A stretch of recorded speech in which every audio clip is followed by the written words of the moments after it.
dia, estamos aqui pela TV Horizonte, a TV de Nossa Senhora da Piedade, a nossa padroeira. Boa tarde para aqueles que nos assistem à tarde, boa noite para aqueles que nos assistem à noite, né?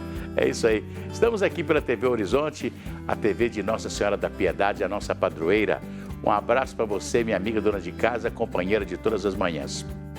O presidente Lula, o vice-presidente Geraldo Alckmin e mais os ministros da área econômica estão reunidos nesse instante no Palácio do Planalto com representantes da Anfávia, da indústria brasileira de automóveis, das montadoras, para decidir a volta do carro popular. Aquele carro que fez muito sucesso aí há mais tempo, né? E que, infelizmente, nós não temos mais. Hoje, o carro me parece mais barato hoje, está em torno de R$70 mil, né? E o carro popular, como vocês lembram, era comprado por um preço mais acessível para as classes mais baixas da população. Hoje, por incrível que pareça, eu estava lendo uma pesquisa da indústria automobilística do Brasil, dizendo que os SUVs, os chamados SUVs, né, são os carros mais vendidos hoje no Brasil entre todas as montadoras, né? A Fiat tem um Toro, o outro tem isso, tem aquilo. E esses carros, eles são um carro quase que popular, os SUVs, né? Que custam num preço mais salgado, vamos dizer assim, mas tem a preferência do público consumidor, do público que gosta de carro. E eu fico me lembrando aqui que a Fiat foi a campeã de vendas e de fabricação de carros quando ela tinha aquele modelo antigo do Uno, né? Um Uno que era fantástico. E eu mesmo saí procurando um Uno para comprar, né? Daquele Uno que parece que funcionava com o cheiro da gasolina, né? Era muito bom, né? E muito bom para o interior, inclusive no interior, o pessoal do interior gosta muito daquele tipo de carro. Mas aí, o carro vendia, a maior venda de carro do Brasil era aquele carro da Fiat, né? Eu fico interessante saber que ao invés deles melhorarem, ou seja, continuar fabricando, não.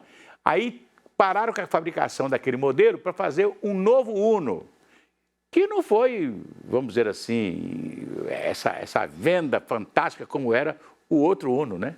O Uno mais antigo, que tem uma preferência muito grande do público consumidor de carros no Brasil, né?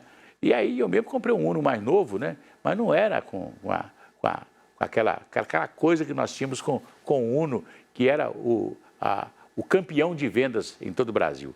E não se repetiu com o Uno novo, né? Que a Fiat lançou, não se repetiu a mesma venda do outro Uno, que era campeão de vendas aqui no Brasil. Então, o vice-presidente da República, Geraldo Alckmin, ao fim da reunião, deverá fazer o anúncio, né, da volta do carro popular. Vamos esperar.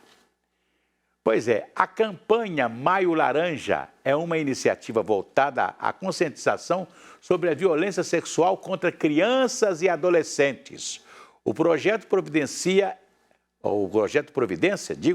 é uma das instituições da Arquidiocese de Belo Horizonte que combatem essa prática. Na quadra da unidade Vila Maria do projeto Providência, os jovens prestavam atenção na mensagem do teatro. A violência sexual contra crianças e adolescentes é a quarta violação mais recorrente. Para denúncias, diz que 100. Junto com uma caminhada pelas ruas do bairro Jardim Vitória, na região nordeste de Belo Horizonte, essas ações fizeram parte do movimento para conscientizar a população e incentivar a denúncia de casos de abuso e exploração sexual infantil. Todo ano nós fazemos essa mobilização aqui na comunidade. Então não é um trabalho isolado, feito só pelo Projeto Providência, é um trabalho feito com a rede toda local. Todo ano nós estamos aqui junto com a comunidade, porque esse é um momento onde a gente sensibiliza e faz com que as pessoas reflitam que o Estatuto da Criança e Adolescente diz que nenhuma criança pode sofrer nenhuma forma de violência. Muito importante que toda a comunidade esteja envolvida e todos nós possamos ser atores de proteção e prevenção, para que esses abusos e a violência não aconteçam com as crianças da comunidade. Já em Ribeirão das Neves, outro cortejo na região de Justinópolis promoveu um grito coletivo com o objetivo de chamar a atenção para esse tipo de violência. Como a gente trabalha com adolescentes, para nós é um dia de não ficar calada. A nossa luta é uma luta de todos os dias, mas hoje, de fato, é o dia de ir para as ruas, de gritar, de colocar para fora um desejo que a gente tem, que é a garantia de direito para nossas crianças e adolescentes. Essa caminhada é de extrema importância, porque às vezes nós temos aqui muitos casos de abuso, violência sexual muito próximos do concelho, ou às vezes até muito distante do concelho. O município é muito grande, então essa caminhada foi para conscientizar mesmo as pessoas, principalmente do nosso bairro, que está ali pertinho, que muitas crianças são abusadas todos os dias e às vezes a pessoa vê, mas finge que não está vendo. Essas ações fazem parte do Maio Laranja, uma campanha dedicada a alertar a população sobre a importância de prevenir e combater o abuso e a exploração sexual infantil. Os crimes de exploração e abuso sexual, ambos, óbvio, de cunho sexual, se diferenciam porque a exploração é praticada por aquela pessoa que expõe a criança a algum tipo de abuso sexual praticado por outra pessoa e tem normalmente uma finalidade econômica e financeira. Por outro lado, o crime de abuso sexual é aquele crime praticado, de fato, por uma pessoa do ambiente de convivência dessa criança ou adolescente. Normalmente é um crime que acontece no ambiente doméstico ou no ambiente educacional, por pessoas em quem a criança deposita confiança. Alguns sinais que devem ser observados nas crianças e adolescentes são a introspecção, a sexualidade precoce e o surgimento de medos excessivos. Caso comportamentos como estes sejam notados, a primeira ação é ouvir o que eles têm a dizer. As mudanças bruscas no comportamento de uma criança, ela tem que nos chamar a atenção. Após a observação desses sinais, é muito importante que esse representante legal, aquela pessoa responsável pela criança, traga essa denúncia para nós, para a Polícia Civil, seja diretamente, presencialmente, aqui no caso de Belo Horizonte, aqui na Delegacia de Proteção à Criança e Adolescente, ou se for em outros locais, que se procure a Polícia Civil em uma delegacia, ou mesmo via 181. Pois é, a PUC Minas e a Providência são parceiras na divulgação de um relatório da Aldeias Infantis SOS, que traz dados sobre crianças e adolescentes que cumpriram medidas socioeducativas. Os dados foram colhidos em mais de 200 municípios de todo o país. O relatório da Pesquisa Nacional sobre Crianças e Adolescentes em Cuidados Alternativos, Jovens Egressos e Famílias com Risco de Perda de Cuidados Parentais conta com 250 páginas e traz informações sobre o perfil e as condições de vida desses atores residentes em 23 estados brasileiros. O relatório de pesquisa traz a percepção de crianças, adolescentes, mães e avós de crianças e adolescentes, jovens egressos e egressas que saíram com 18 anos ou mais de serviços de acolhimento, sobre como é que eles veem o acesso aos direitos e às oportunidades. O estudo foi elaborado pela Aldeias Infantis SOS por meio do Instituto Bem Cuidar. No trabalho com famílias, inclusive realizado pelas Aldeias SOS em 4 regiões do Brasil, se conseguiu reduzir quase a zero a retirada de crianças e adolescentes de família que estavam com risco de perda de seus filhos, já diagnosticado pelo Ministério Público, pelo Poder Judiciário ou pelo Conselho Tutelar, e a gente conseguiu que em 163 crianças, apenas 5 fossem retiradas nesse período. A pesquisa, que contou com contribuição direta da Providence, traz também informações que podem auxiliar a garantia do direito à convivência familiar e comunitária dos jovens no Brasil.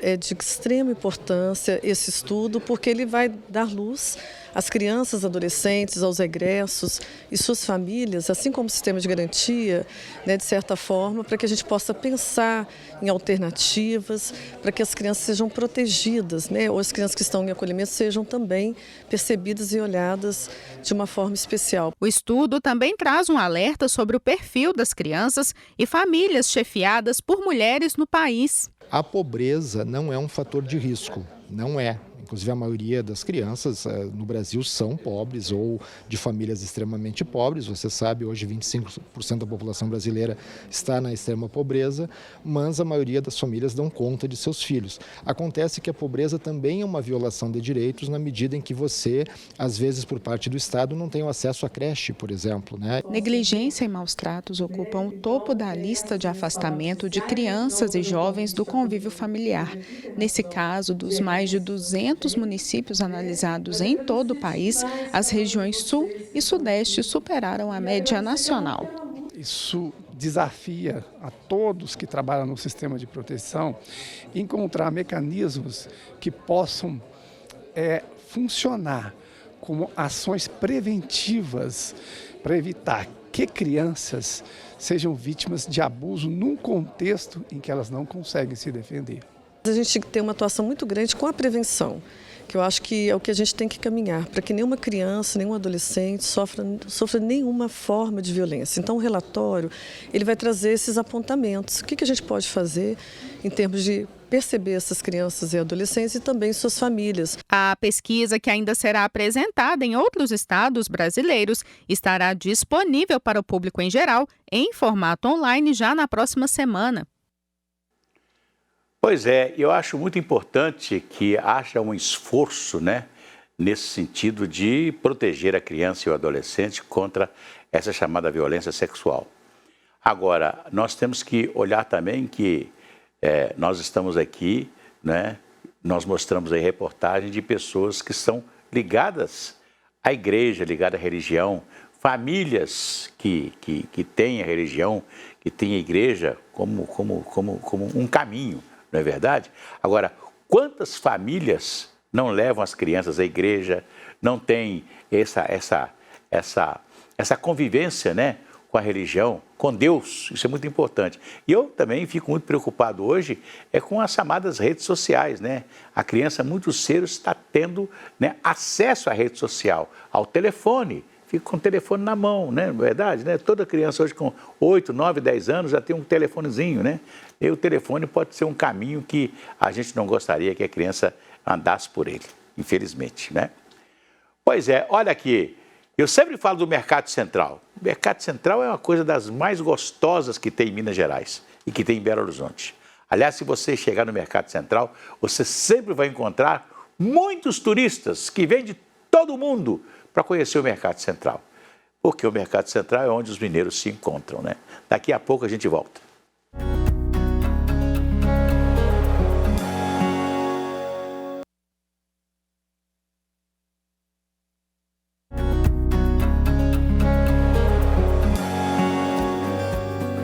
Voltamos, e agora aqui comigo o jornalista André Cristino, ele que traz para a gente os destaques do Horizonte Notícias, daqui a pouco na TV Horizonte, não é isso, André? Bom dia para você.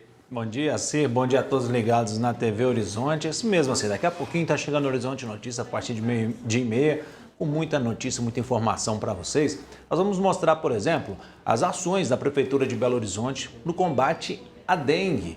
É um trabalho intenso, os agentes percorrem toda a cidade buscando focos nas casas das pessoas. Inclusive, recentemente a Prefeitura entrou com uma ação judicial contra o proprietário de um terreno no bairro Glória, que ali teria vários focos, né, e a dificuldade para a limpeza do local. Então a Prefeitura quer que o município seja ressarcido e o dinheiro seria utilizado para políticas de combate ao Aedes aegypti. Nós vamos trazer também, assim, chegando ao final o prazo de declaração do imposto de renda, né? Próxima quarta-feira, dia 31, termina esse prazo. E nós vamos conversar com o José Ronaldo da Silva, coordenador do curso de Ciências Contábeis da PUC Minas, para ele tirar as últimas dúvidas de quem ainda não enviou a sua declaração para a Receita, que é importante enviar o quanto antes para o sistema não congestionar e você não ter problemas na hora de fazer esse envio. E quem passa ali pela Praça da Liberdade já deve ter reparado nos corações bonitos, coloridos que tem por ali. É uma exposição que ela visa chamar atenção para a Mata Atlântica, né? Vamos trazer todos os detalhes, são 31 peças dessa exposição. Inclusive a Mata Atlântica, ela merece muita atenção, porque foi feito um levantamento sobre o desmatamento e Minas Gerais é o estado que mais desmatou a Mata Atlântica em 2021 e 2022. Então é preciso a gente cuidar. A maioria do espaço perdido de Mata Atlântica foi em propriedades privadas para a produção de gado e também a produção agrícola, que são importantes, mas a preservação da natureza também é. Os detalhes e muito mais assim, daqui a pouquinho, 12h30 no Horizonte Notícias. Um abraço para você, André. Abraço. Tchau. Pois é, olha aqui. Vou cantar aquela musiquinha. Se a criança acordou, dorme, dorme, menina, tudo calmo ficou, mamãe tem Auricedina. Auricedina é aquele remedinho que você pinga no ouvido, né? É para adulto e para criança também. Auricedina, se persistirem os sintomas, o médico deverá ser consultado. A Prefeitura de Belo Horizonte anunciou hoje que um conselho lá da Prefeitura aprovou a reforma da Avenida Afonso Pena. A reforma da Avenida Afonso Pena, que vai ter uma pista exclusiva de ônibus, vai ter uma ciclovia e nessas alturas eu estou achando que o carro particular não vai ter lugar de passar na Avenida Afonso Pena, né? Quando eles falam revitalização, aqui quando fala revitalização, vamos revitalizar, eu fico com medo, porque eles vão diminuir o tamanho da rua, né? E a Avenida Afonso Pena, eu penso diferente, né? Você tinha que tirar um pouco de ônibus da Avenida Afonso Pena. Nós fizemos um sistema de transporte na cidade que todos os ônibus passam ou atravessam a Afonso Pena. Então nós trouxemos para o centro nevrálgico da cidade todo o transporte coletivo da cidade. Matamos a cidade. A cidade que era gostosa, ótima para você passear, aos domingos, as famílias e tal, andavam pela Afonso Pena. Isso acabou, né? E nós vamos continuar tendo uma avenida com passagem de ônibus de toda a cidade, né? Vocês podem ter ideia, por exemplo, tem um ônibus lá de Contagem, que é ali do Riacho, que passa na Afonso Pena e vai lá na Praça da Liberdade para voltar para o município de Contagem. Eu acho que não precisava, né? Então, nós temos muitos ônibus no centro da cidade trazendo poluição sonora e poluição de fumaça de ônibus, infelizmente, né? E aí acabamos com os nossos hotéis do centro, acabamos com as grandes lojas. Hoje, a cidade tem a Feira Shopping, né? Nós não temos mais aquele comércio maravilhoso no centro da cidade, principalmente na Afonso Pena.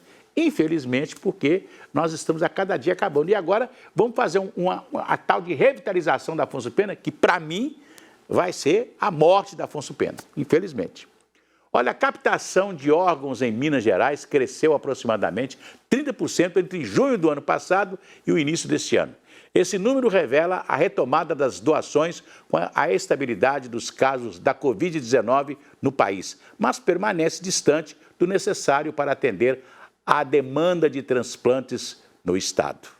Natália foi diagnosticada com diabetes aos 6 anos e, desde então, passou por diferentes tratamentos. Mas tudo piorou após a segunda gravidez, quando ela perdeu os rins. Foi uma vida de hospital contínuo. Eu fazia hemodiálise 3 vezes por semana, mas eu ficava muito inchado, meu sangue estava muito sujo. Então, era de dia, durante um dia no hospital, outro dia passando muito mal em casa. Depois de passar por vários tratamentos sem sucesso, os médicos de Natália chegaram à conclusão de que ela precisaria receber a doação de um rim.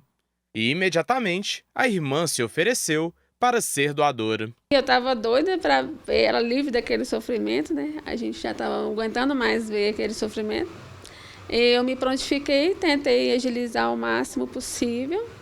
E o tempo inteiro eu fiquei muito tranquila. Deus nos deu uma força tão grande. Faria tudo de novo.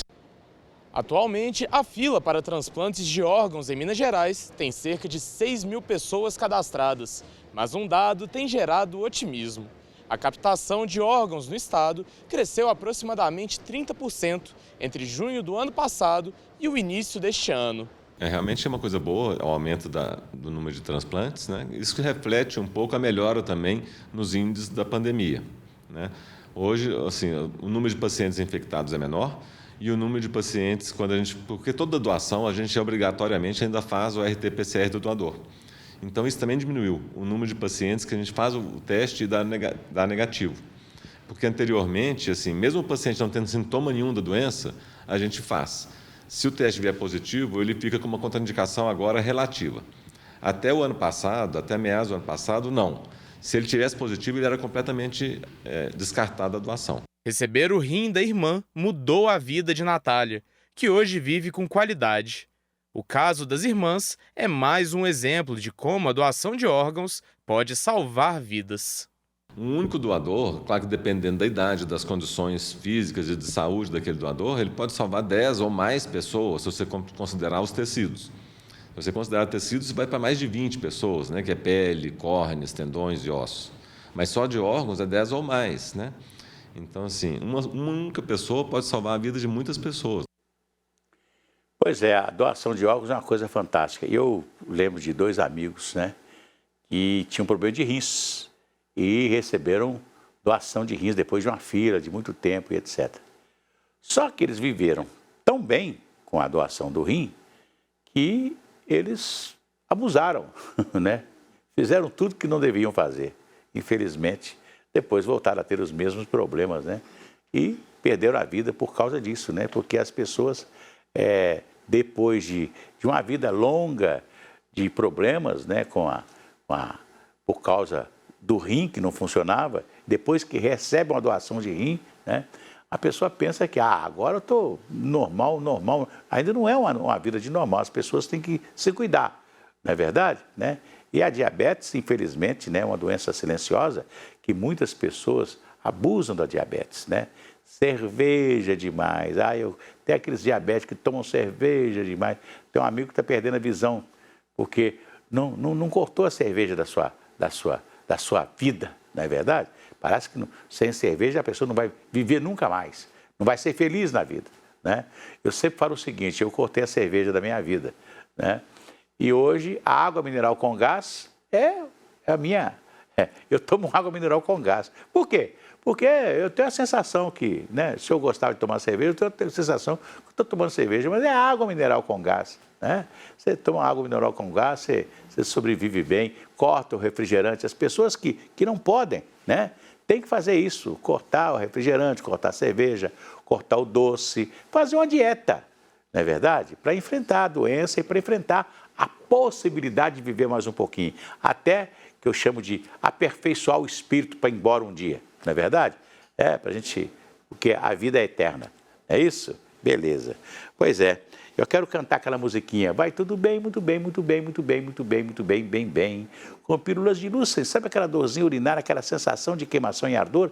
Pílulas de Lucem. São antissépticas das veias urinárias e vocês encontram em todas as farmácias e drogarias da cidade. Pílulas de Lucem. Ai, coisa boa. Olha... Nós vamos ter aí um final de semana gostoso, amanhã é sexta-feira, né? Amanhã estaremos aqui sempre relembrando um programa que nós gravamos há mais de 30 anos, que é o Estado da Música, né? Sempre com um mineiro que fez sucesso na música, né? E que a gente reviveu nesse programa que ficou histórico, tá legal? E um bom final de semana para todo mundo também. Até lá!